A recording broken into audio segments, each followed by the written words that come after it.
Shamans are the dark magic specialists of Fire Emblem. Of course, there's other classes throughout the series that can wield it, but that is the class that comes to mind when dark magic is mentioned. These masters of dark magic are intended to be slower, less accurate, but bulkier and harder hitting than their regular anima counterparts. But how well do they really meet that description? I found the Shaman class that druids promote from seemed to vary a lot in the GBA games where they were introduced. I would like to rate these units on their use in their games and compare them.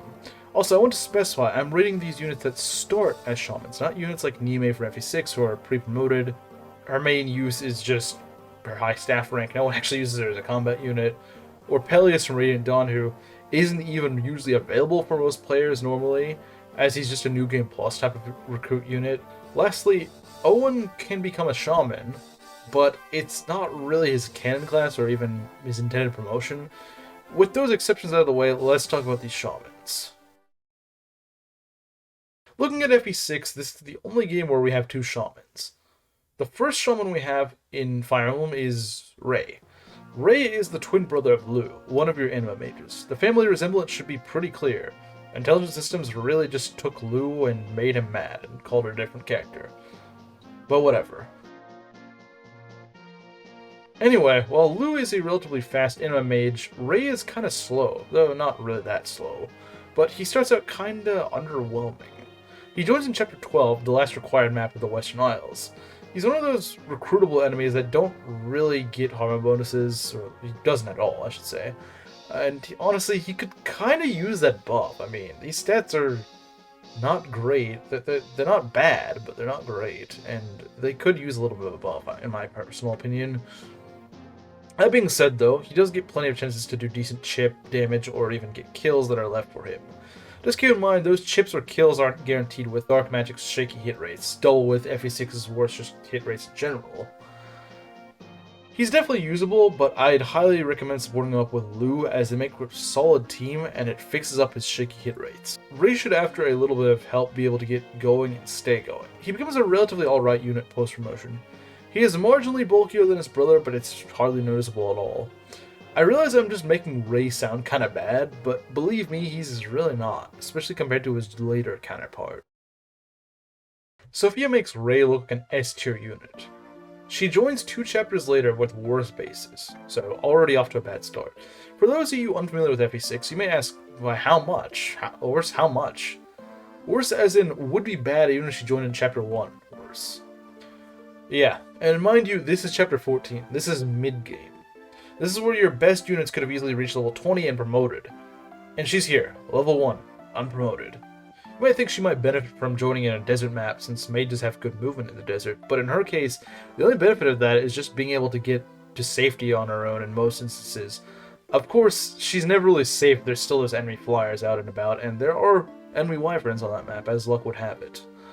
She will at least give you a guiding ring for getting her to the end of the map, which is nice, as you can use it on her if you intend on using her, but odds are there's someone else you're using, like Sol, Clarine, or Lilina. There's other options, I'm just naming a few of them. Units that would arguably want that more than Sophia. It's going to be a few chapters before she's ready to actually promote, if you do plan on using her. I can't emphasize just how bad of a start this unit has. Like, I really can't. Sure, plenty of people have bashed on Sophia, but hear me out. Worst comes to worst, you can just do grinding in the arena. You know, usually with most units, you can do that. Even in normal mode, she'll have a nasty time in the arena due to just awful speed and hit rate. And speed is kind of key in the arena. If you don't have speed, you're gonna be at risk. Even a good unit that just doesn't have a speed, like a unit that normally is good, they don't have good speed, they're in danger in the arena. So your only real option, especially in hard mode, is to struggle to hit enemies that can't retaliate against her, like pinning in an archer or sniper and then chipping them to death. You know, which I would imagine in an alternate universe is probably a form of torture. Having a weak, inaccurate mage try to hit you point blank, death by 1,000 cuts, or blasts of a tome, I guess. Even though she can't face retaliation from such an opponent, be prepared to still have some losses in that your fluxes are going to go down a lot. See, the way it works in Fire Emblem is even if you miss a tome, it gets used up, so Sophia will be wasting like 40% of her flux uses just missing chip damage. What really hurts Sophia most is just her god-awful base skill. Literally 2. Yeah, I'm not joking. It's literally 2 in a game known for having hit rate issues. Her base look doesn't do her favors either, making for terrible hit rate, like just all around, just awful, awful experience.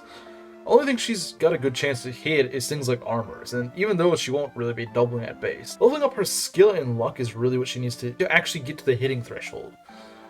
Once she hits that, she'll have an easier time leveling up. You know, once you can actually hit things, it makes things a lot easier. You wouldn't believe how much difference it makes.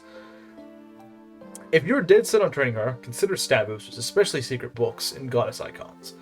Speed wings never hurt, and angelic robes are also very good in this game. They're pretty easily obtainable, and you get a lot of mileage out of that. Because she really needs HP in case she'll eventually face retaliation after getting trained. Which, I mean, she's going to eventually face retaliation from enemies. But you need her to be able to survive that retaliation damage, because the problem is, right now, she can't. I also highly recommend supports. Supports cost no resources, especially if you're using another unit that has more room for a support partner. It doesn't even need to reach an ace support, though that would help immensely.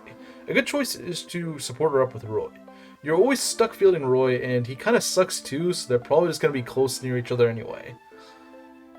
Once trained up, she honestly isn't too bad, but then again, the same could be said for almost anyone once trained.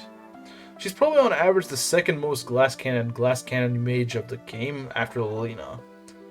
Lilina, but with a worse magic type, no air caliber access, less accuracy, and just a much worse start. People are always trashing on Lilina. I don't really get it. Like, she's not that hard to train up. Like, I think you guys might be bad at the game if you're having this much of an issue training up Lilina. She's not that hard to train up. I could go on a long tangent about this, but pretty much to sum it up, you get her relatively early in the game at level 1. But you also get a guide that's like the easiest map in the game by just keeping her alive, and that's not that hard to do as the next map. Plenty of stationary enemies that she can just go chip down. This is something that Sophia should get. Like, imagine if Sophia could get that. That would really help her a lot, because what she needs is just dummies to hit. And unfortunately, she's just so late in the game that just doesn't exist. Well, anyway, enough of that. Maybe I'll make a video on Lilina at a later point, but the point stands that she's just the worst Lilina. The worst in pretty much every regard. Still though, that aside, she is likely to cap magic and res, the latter of which most units cannot say they are even close to likely to do, in a game where just no one has res, so that's not necessarily a bad thing. The good news is, Sophia's pro gains are actually pretty good, just not sure they're good enough to offset her just really bad start. A few things to note for Rey and Sophia both. The S-Rank Tome of Apocalypse is probably one of the worst S-Rank weapons, but it's still an option. Fortunately for them, Manicheets cannot attack at 2 range, so they can freely attack Manicheets with that. I don't have footage of that because I kind of just messed up the requirements to get it, but it's not really too useful if you don't get the good ending anyway, since it's just a heavy tome that you probably won't be able to double with. Sophia with her really high magic will likely one-shot these Manicheets with Apocalypse though, so that's nice. Another short point that could apply to either Rey or Sophia is that Dark Tomes and just Tomes in general in FE6 are relatively light, so even Nosferatu only has a weight of 6. Imagine if this was carried on into FE7 or 8. But this means, funnily enough, Sophia with her wimpy promoted con of 4 can actually just use a body ring to have the perfect con to wield Nosferatu with no penalty. It's kind of funny how perfectly that ends up. Rey can use it as well, but it's just a bit more overkill with his con and less funny. Still works just as well. This means you can actually Nos tank an FE6 with Sophia. Yeah, I'm giving someone an aneurysm right now as I just uttered that line. I can't necessarily say it'd go well though, unless you'd invested it in Angelic Robes and are confident in her hit rate. Before you go type angrily in the comment section, you should at least listen to that second part there. But it is hilarious and doable in certain instances. Still though, Nosferatu's hit rate isn't something to trust, so don't think you're invincible with it. So overall, Rey is an alright unit that requires a little push, maybe a few levels to get going, and Sophia requires a notorious amount of babying to get to where Rey could get, with the only advantage she has over him is usually just a little bit more magic and res. If you're not the type of person that likes using bad units or meme units or whatever, trying to make them good, which is pretty fun, but if you're just like, no, I just don't want to do that, I just want a good Dark Mage straight from the get-go, just go for Rey. You get him earlier and he's just much less of an investment to train up. If you thought, I want someone who can use Nosferatu well and not as a meme? Well, you're gonna like the Shaman in FE7. Kanas. Kanas is the only specialized dark mage of FE7. You do get Athos in the final chapter, who also has S rank in dark magic, but he's not really a dark mage, or usable outside of the final map.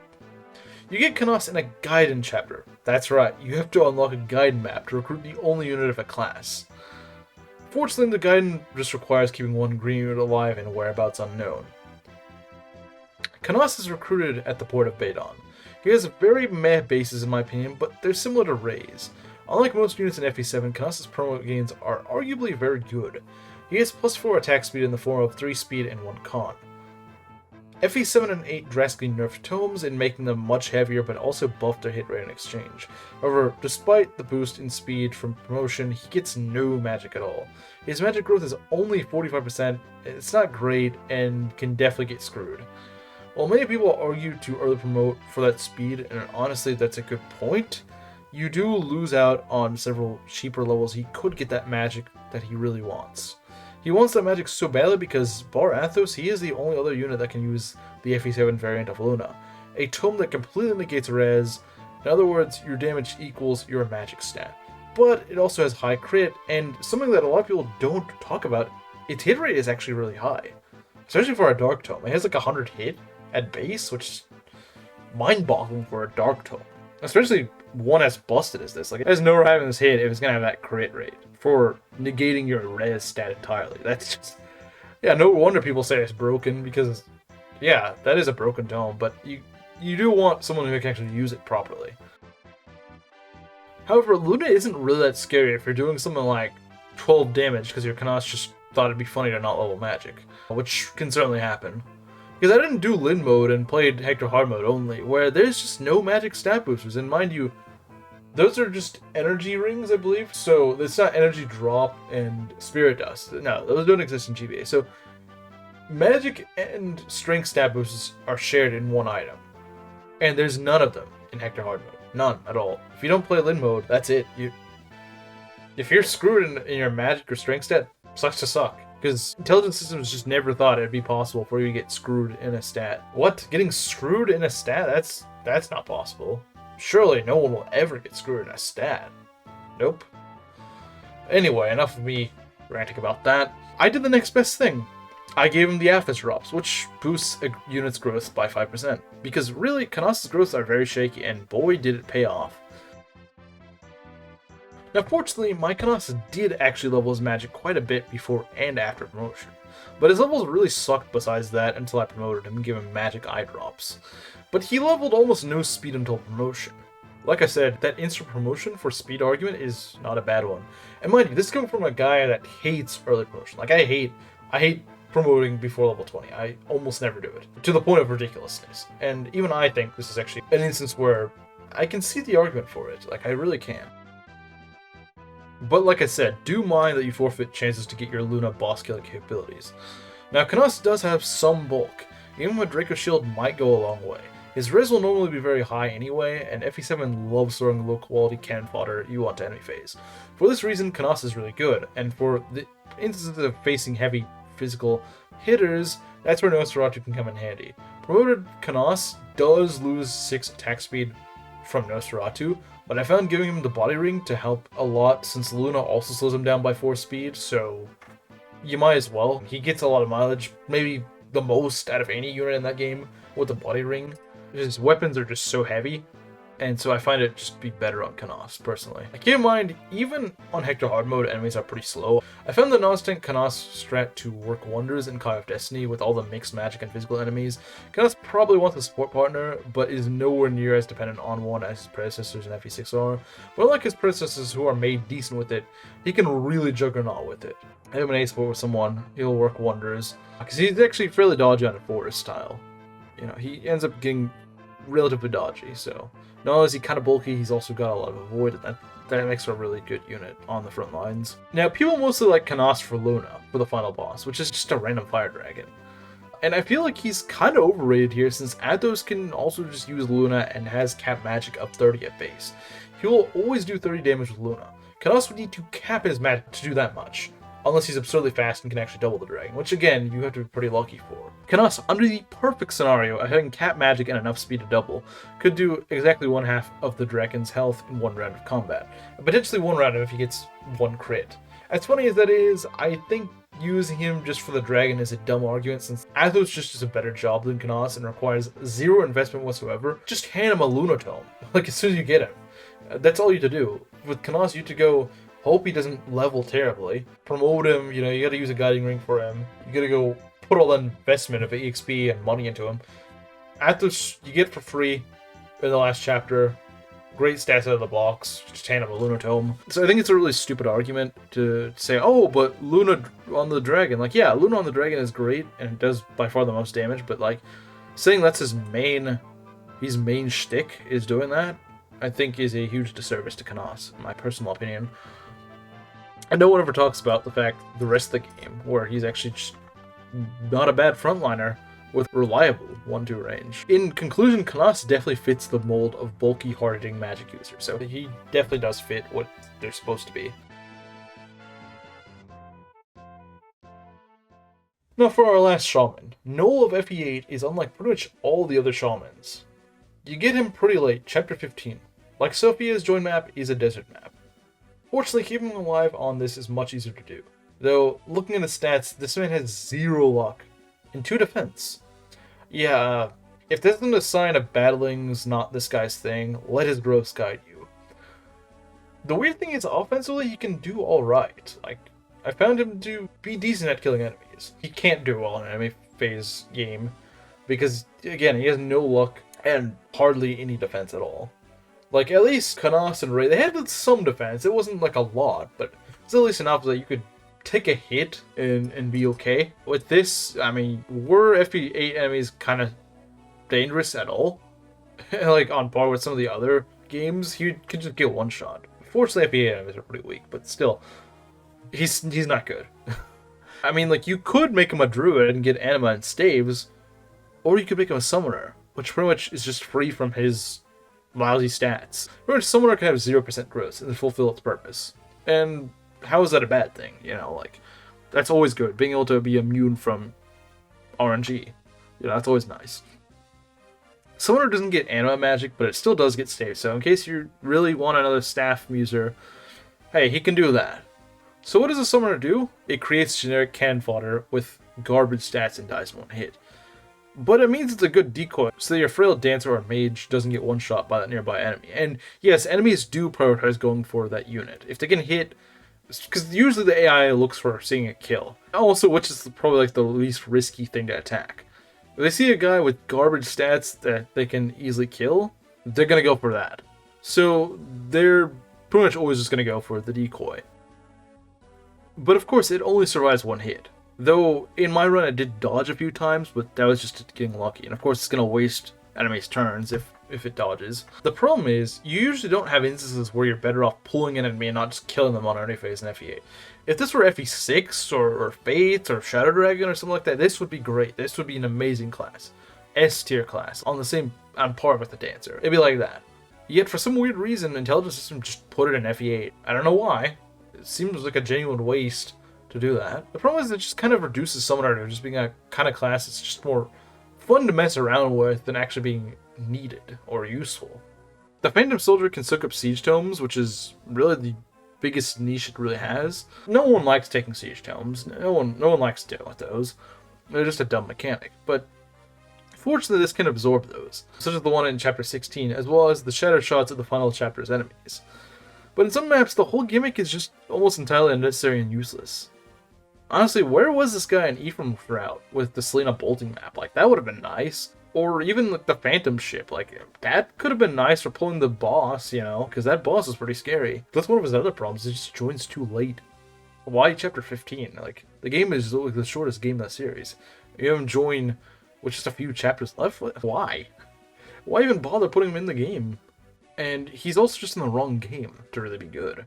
You don't need him in FE8. At least the RNG doesn't screw up his potential performance. It's kind of hard to compare him to the previous Shamans because he just kind of works entirely differently. But remember, it's really just a promotion that saves him. That's really it. If he was like the other shamans and only could promote to druid, he didn't have a branch promotion, he would be, he'd probably be the worst. He might even be worse than Sophia. Like, I know his bases are much better than Sophia's, but it's like, this guy as a druid would not be impressive at all. Offensively, he's alright, but he would not be able to take anything without just risking getting one shot by a crit. And that's just terrible. You don't even get enough time in this game, unlike an FE6, to actually train the guy up. By this point in the game's already expecting you to just be able to 1-2 range enemy facings, and he can't do that. He will probably never be able to do that. He's just too much of a liability to get much done in combat. As we can see, shamans are kind of all over the place in their performance. Some are good, some are bad, some are very niche. Like in the case of most other classes, they at least usually do one thing in common. You know, they have one sort of thing they do, and almost all of them throughout the games do that, to some degree. Usually relatively well. Like Swordmasters, they're almost always very fast, prone to critting. I can't really think of anyone that's not good at doing that. Whereas with Shamans, it's just like, well, what are these guys really supposed to be? Where's the consistency, you know? And while they all do decent damage, Dark Mages are supposed to be a bit bulkier, and really only Kanos has that sort of bulk, that kind that can actually get him to reliably any phase. And to be honest, I just thought one day, wow, Shaman performance is kind of all over the place. And thought it might be interesting to make a video showing that, what I mean by that. Because no one really talks about that. I always thought it was kind of weird. It's like, all these other classes, they usually feel consistent. Shaman just, intelligence systems just didn't know what to do with them. They're just like, do we want them to do this? Do we want them to do that? And so they're just kind of all over the place. If you ask me how are shamans in the GBA games, I couldn't give you a simple answer. It doesn't feel like any two of them are really the same, honestly. Like, I would say maybe like Ray and Kanas are probably like the closest to feeling consistent with each other, but they still feel different enough. I don't see much of a pattern there.